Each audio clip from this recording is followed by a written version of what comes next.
Hello दोस्तों, स्वागत है पॉलिटेक्निक स्टार्स पे। मैं हूँ आर के सिंह एंड हम लोग कंटिन्यू कर रहे थे इंजीनियरिंग मैकेनिक्स। चैप्टर चल रहा था फिक्शन। तो फिक्शन से हम लोग डिस्कस कर रहे थे equilibrium of bodies and equilibrium of bodies में हम लोगों ने अब तक 7 केसेस डिस्कस कर लिए हैं। तो आज हम लोग 8वां केस एंड जो 9वां केस है उनको डिस्कस करेंगे। ठीक है, तो चलो। तो सबसे पहले तो हेडिंग लिखते हैं, इक्विलिब्रियम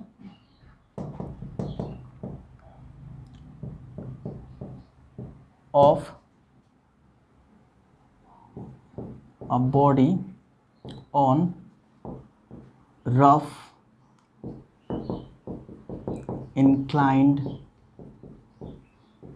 plane। ठीक है, equilibrium of body on rough inclined plane under the action of force, under the action of force acting at some angle, acting at some angle to the inclined plane, to the inclined plane। ठीक है, तो इस case में भी हम लोग क्या देखने वाले हैं, इस केस में भी हम लोग 2 केसेस देखेंगे। ओके, जहाँ पे हम लोग क्या करेंगे, एक तो आपका मिनिमम, दूसरा होगा maximum force. Okay, minimum force का केस देखेंगे एंड मैक्सिमम फोर्स का केस देखेंगे, जैसे कि हम लोग अब तक देखते आ रहे हैं। ओके, ठीक है। तो इसमें केस नंबर 8 को लेते हैं। केस नंबर 8 क्या कह रहा है, minimum force responsible for the minimum force responsible for the body to keep it in equilibrium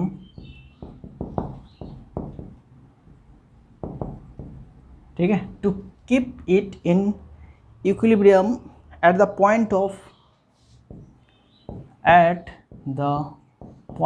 of impending downward motion along the inclined plane,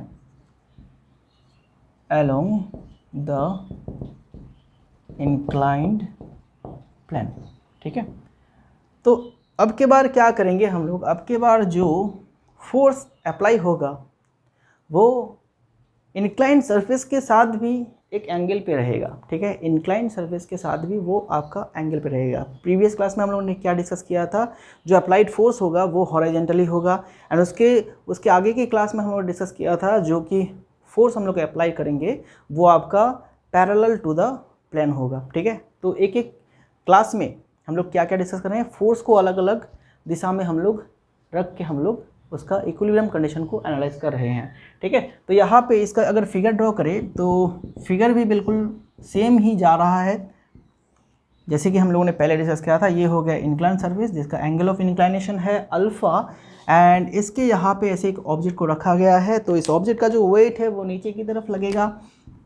ठीक है, एंड इसका 2 कंपोनेंट हम लोग निकालेंगे, एक तो perpendicular to the surface, okay, वो होगा W कॉस अल्फ़ा एंड एक होगा पैरेलल टू द सरफेस, वो होगा W साइन अल्फ़ा। ठीक है, एंड यहाँ पे एक नॉर्मल डायरेक्शन लगेगा दैट इज़ N।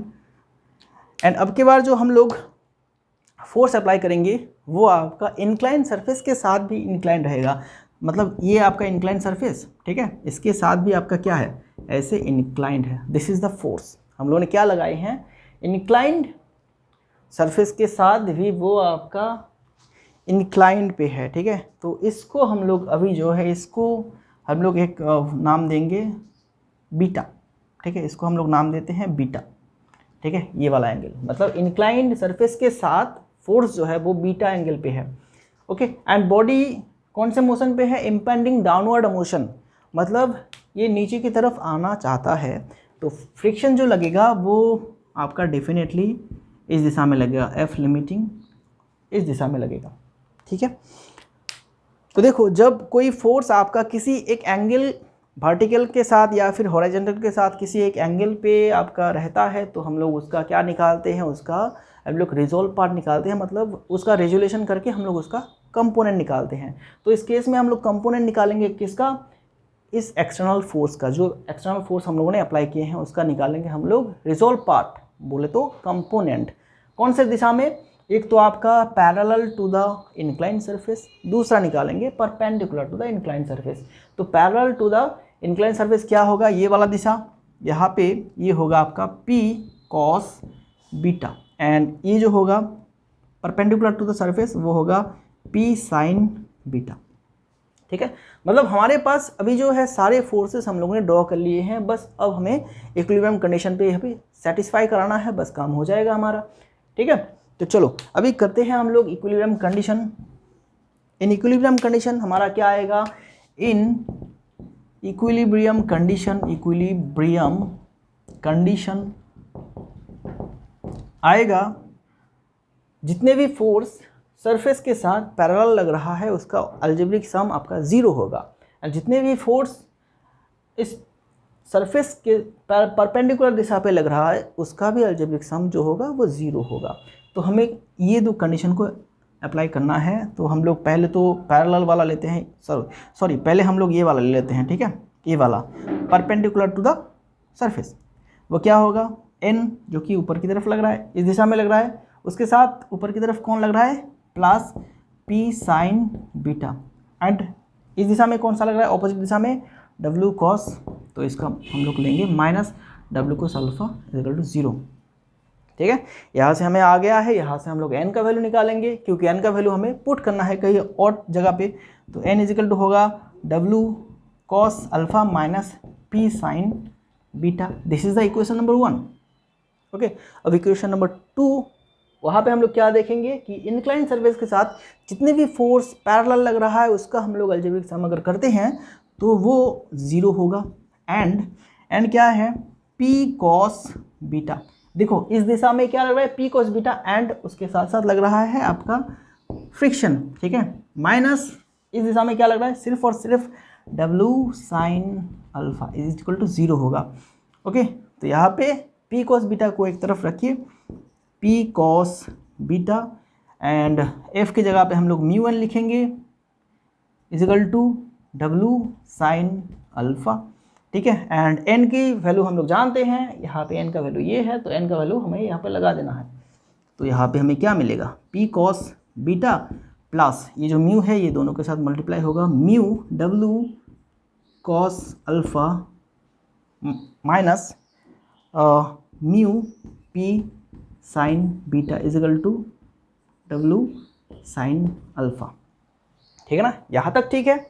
तो इसके बाद हमारे पास जगह नहीं है, तो जगह को हम लोग यहाँ से इसको इरेज कर देता हूँ, तो जगह बन जाएगा।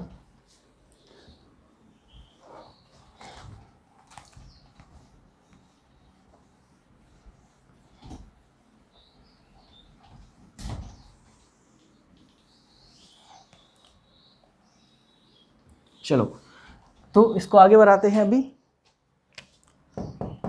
P cos beta and minus mu P sin beta is equal to क्या होगा, W sin alpha minus mu W cos alpha. ठीक है, तो ये हमारा हो गया। अभी इसको हमें क्या करना है, P को कॉमन लेना है, cos beta minus mu sign beta, इधर हम लोग लेंगे W को common, sine alpha minus mu cos alpha. Okay, तो P इजिकल टू क्या रहेगा हमारे पास, W and sine alpha minus mu cos alpha, and नीचे रहेगा cos beta minus mu sign beta. And mu की जगह पे क्या लगाएंगे हम लोग, म्यू की जगह पे क्या लिखेंगे, sine theta by cos theta, क्योंकि म्यू जो होता है वो टेन थीटा के साथ इक्वल होता है। ठीक है, ओके, थीटा क्या है, theta is the angle of friction. Okay, चलो तो W हो गया ये, एंड साइन थीटा, और यहाँ पे sine theta plus cos theta and cos alpha by cos beta minus sine theta by cos theta and यहाँ पे होगा आपका क्या, साइन बीटा। ठीक है, तो इसको अब सिंप्लीफाई करते हैं तो साइन अल्फ़ा कॉस थीटा होगा minus cos alpha sine theta, नीचे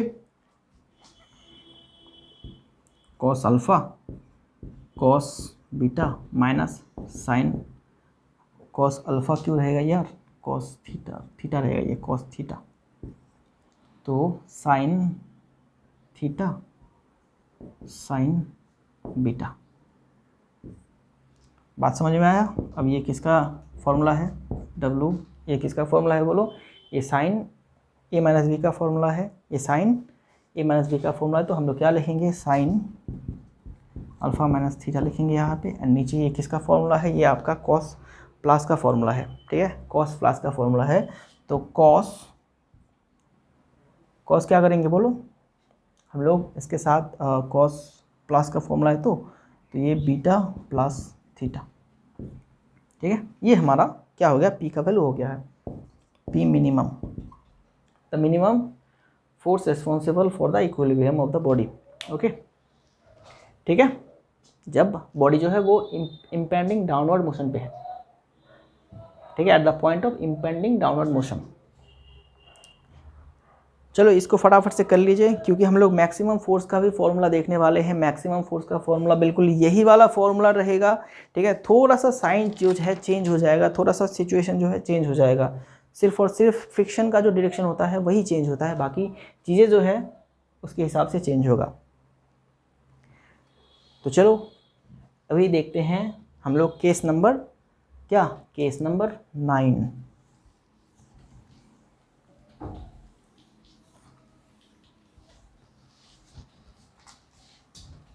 दोस्तों ये जो भी हम लोग केस डिस्कस कर रहे हैं, ठीक है, अगर आप ठीक से समझेंगे ना तो सारी उम्र आप नहीं भूलेंगे इसको।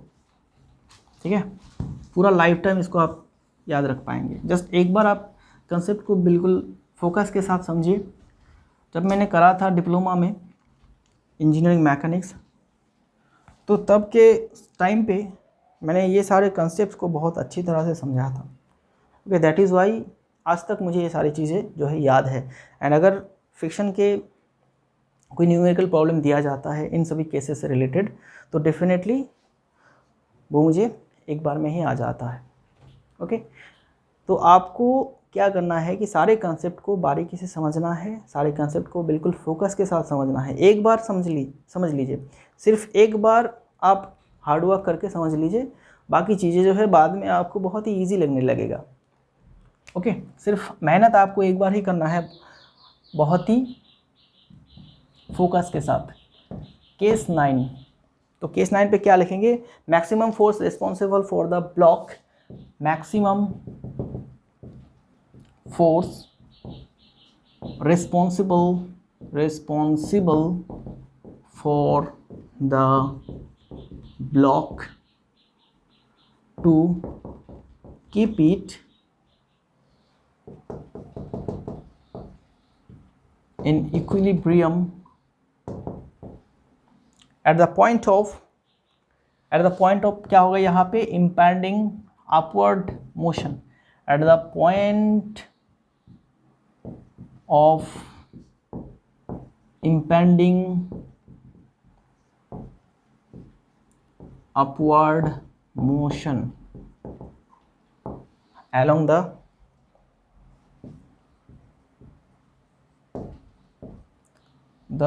inclined plane। ठीक है, तो यहाँ पे हॉरिजॉन्टल लाइन हो गया, ये हमारा सरफेस, इंक्लाइंड सरफेस, इसके ऊपर हम लोग ने ऐसे ऑब्जेक्ट रखा है, यहाँ पे इसका वेट जो है वो नीचे की तरफ लगेगा, ऐसे वेट, तो इसका एक कंपोनेंट ऐसे इधर आएगा साइन अल्फ़ा, एंड इधर रहेगा W कॉस, ये कॉस कंपोनेंट है W कॉस। ओके, एंड जिसकी वजह से यहाँ पे एक रिएक्शन आएगा, नॉर्मल रिएक्शन, एंड बॉडी किस तरफ है, इम्पेंडिंग अपवर्ड मोशन, तो फ्रिक्शन जो है वो नीचे की तरफ काम करेगा, फ्रिक्शन नीचे की तरफ काम करेगा, बॉडी जो है इम्पेंडिंग अपवर्ड मोशन ऊपर की तरफ जाना चाहता है, तो फ्रिक्शन जो है उसके ऑपोजिट दिशा में लगेगा। ओके, तो यहाँ पे हम लोग अप्लाई करेंगे क्या, एक फोर्स जो कि आपका इंक्लाइंड के साथ भी इंक्लाइंड एंगल पे है, बीटा एंगल, ठीक है। तो इस फोर्स का हम लोग कंपोनेंट फिर से निकालते हैं, cos component P cos beta, and इधर रहेगा क्या आपका पी कॉस बीटा, एंड जो है इसका ऊपर की तरफ आपको लगेगा पी साइन, ठीक है, इस दिशा में लगेगा पी साइन बीटा, ठीक है। सभी फोर्स को हम लोगों ने ड्रॉ कर लिए हैं, बस अब बाकी है इक्विलिब्रियम कंडीशन पे इसको लगाने का। इक्विलिब्रियम कंडीशन पे इसको हम लोग सेटिस्फाई कराएंगे, बस हमारा काम जो है अपने आप बन जाएगा। इन इक्विलिब्रियम कंडीशन क्या होगा, जो n है उसके साथ कौन सा फोर्स लग रहा है, p साइन बीटा। देखो ये दोनों फोर्स क्या इस तरफ लग रहा है, ऑपोजिट दिशा में कौन सा लग रहा है, ये लग रहा है, तो ये minus w cos alpha is equal to 0। तो यहाँ से n का वैल्यू हम लोग निकाल सकते हैं w cos alpha minus p sine beta. Okay, ये एक नंबर इक्वेशन। एंड अभी सरफेस के पैरेलल कौन सा फोर्स लग रहा है, ये वाला फोर्स p cos बीटा जो कि इस तरफ लग रहा है, इस तरफ क्या लग रहा है w sine alpha and friction. Okay, तो हम लोग क्या करेंगे p cos beta minus w sine alpha minus friction बोले तो म्यू एन, एक टाइम पे लिख रहा हूँ, फ्रिक्शन इज इक्वल टू क्या है, म्यू एन है। ओके, ठीक है ना, एक सेकंड होल्ड करिए, ठीक है। ओके, ये हो गया हमारा। अभी n का वैल्यू हम लोग जानते हैं, तो n का वैल्यू आप रख दीजिए यहाँ पे, लिख दीजिए फटाफट से। तो p ये इक्वल टू 0 होगा, p cos beta minus w sine alpha is equal to mu w cos alpha mu p sine beta is equal to 0, ठीक है। बात समझ में आया, हम लोगों ने n का वैल्यू पुट कर दिए हैं, तो ये माइनस माइनस ये प्लस हो जाएगा, सॉरी। ओके, ये प्लस हो जाएगा आपका, and p cos beta, then हम लोग इसको एक साथ रखेंगे mu p sine beta is equal to क्या होगा, w sine alpha plus mu w cos alpha. Okay, यहाँ से p को कॉमन लो, p cos beta and p sine beta, and इधर w को कॉमन लेते हैं, sine alpha plus mu cos alpha. Okay, ठीक है। तो यहाँ से हमें p का वैल्यू निकालना है, तो p का वैल्यू निकालेंगे, w कॉमन हो गया, एंड यहाँ पे क्या आएगा आपका cos बीटा प्लस, सॉरी यहाँ पे p नहीं रहेगा, p को तो हमने कॉमन लिया है, तो ऐसा रहेगा म्यू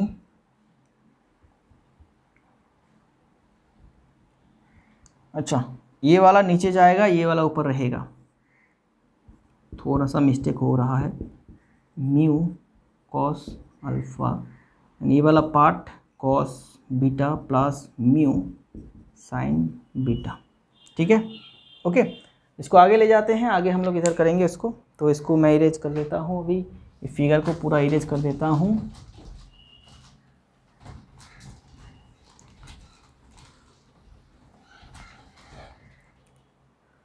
तो p का जो वैल्यू है वो w is equal to sine alpha की जगह पे साइन अल्फ़ा रहेगा, माइनस या प्लस है, यह है आपका प्लस, यह है आपका प्लस। ओके, तो म्यू की जगह पे हम लोग लिखेंगे sine theta by cos theta and cos alpha, ठीक है। नीचे आपका है cos beta plus sine theta by cos theta लिखेंगे म्यू के जगह पे, एंड रहेगा साइन बीटा।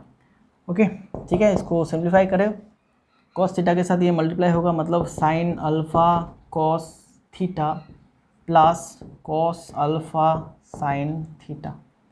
ओके, एंड नीचे आपका रहेगा cos beta into cos theta plus sign beta into sine theta. Okay, तो कौन सा फॉर्मूला आ गया दोस्तों, ये आ गया आपका साइन ऊपर, ये साइन अल्फ़ा प्लस थीटा हो जाएगा साइन, और अल्फ़ा प्लस थीटा हो जाएगा ये, एंड नीचे होगा कॉस बीटा माइनस थीटा, ठीक है, cos beta minus theta. Okay, ये आपका फॉर्मूला हो गया, ठीक है। तो हम लोगों ने पी का जो मैक्सिमम वैल्यू है इक्विलिब्रियम रखने के लिए वो आपका ये हो जाएगा, जहाँ पे ऑब्जेक्ट का जो मोशन है, ऑब्जेक्ट का जो टेंडेंसी है मोशन का, वो इम्पेंडिंग अपवर्ड दिशा में है, वो अपवर्ड दिशा में है, तो फिर वो आपका ऐसा आ जाएगा पी का वैल्यू, ठीक है दोस्तों। चलो, तो यहाँ पे पी मैक्स का वैल्यू क्या आया है, साइन अल्फ़ा प्लस थीटा, नीचे होगा कॉस थीटा, अच्छा ठीक है। तो ये हो गया नीचे, एंड ऊपर क्या रहेगा आपका, ऊपर रहेगा पी मिनिमम का हम लोगों ने क्या निकाला, पी मिनिमम का निकाला था हम लोगों ने W इजिकल टू साइन, नीचे क्या था कॉस था आपका बीटा प्लस थीटा, ठीक है। तो कौन सा चीज़ चेंज हो रहा है, देखो बस आपको ये ध्यान पे रखना है, कौन सा चीज़ जो है चेंज हो रहा है, सिर्फ साइन चेंज हो रहा है, बाकी जो फॉर्मेट है वो आपका बिल्कुल सेम है। यहाँ पे प्लस था, यहाँ माइनस हो गया, यहाँ पे माइनस है, यहाँ प्लस हो गया, ठीक है, नथिंग, इसके अलावा कोई भी चेंज नहीं हो रहा है। ओके दोस्तों, चलो, तो इस क्लास में ये दोनों केसेस हम लोगों ने डिस्कस किए हैं, मतलब हमारे जो 9 केसेस थे सभी के सभी हम लोगों ने डिस्कस कर लिए हैं। इसमें से पहले जो 5 केसेस हम लोगों ने डिस्कस किया था वो बहुत ज़्यादा इंपॉर्टेंट था, वहाँ से सवाल आने की जो प्रोबेबिलिटी है वो 90% है, ठीक है। आपको उन्हीं 5 में से ज़्यादातर पूछा जाता है, एंड बाकी जो 4 केसेस हम लोगों ने देखे हैं उससे उतना ज़्यादा पूछा नहीं जाता, लेकिन पूछने का चांसेस तो रहता है ना। कभी अगर आपको पूछ लिया जाए तो आप अगर नहीं कर पाएंगे तो आपका जो रिज़ल्ट है वो ख़राब हो जाएगा, मार्क्स आपको नहीं मिलेगा उससे, ठीक है। तो इसीलिए सभी केसेस को मैंने यहाँ पे डिस्कस किए हैं। बाकी एक चीज़ रह गया है फ्रिक्शन से, जिसको हम लोग फ्रिक्शन के लास्ट क्लास में डिस्कस करेंगे, मतलब नेक्स्ट क्लास में डिस्कस करेंगे, जो है ladder friction. Okay, ladder friction को करने के बाद हमारा फ्रिक्शन टोटली कंप्लीट हो रहा है, कोई भी टॉपिक नहीं छूटा है, सिर्फ और सिर्फ जो रह गया है वो है क्वेश्चन प्रैक्टिस।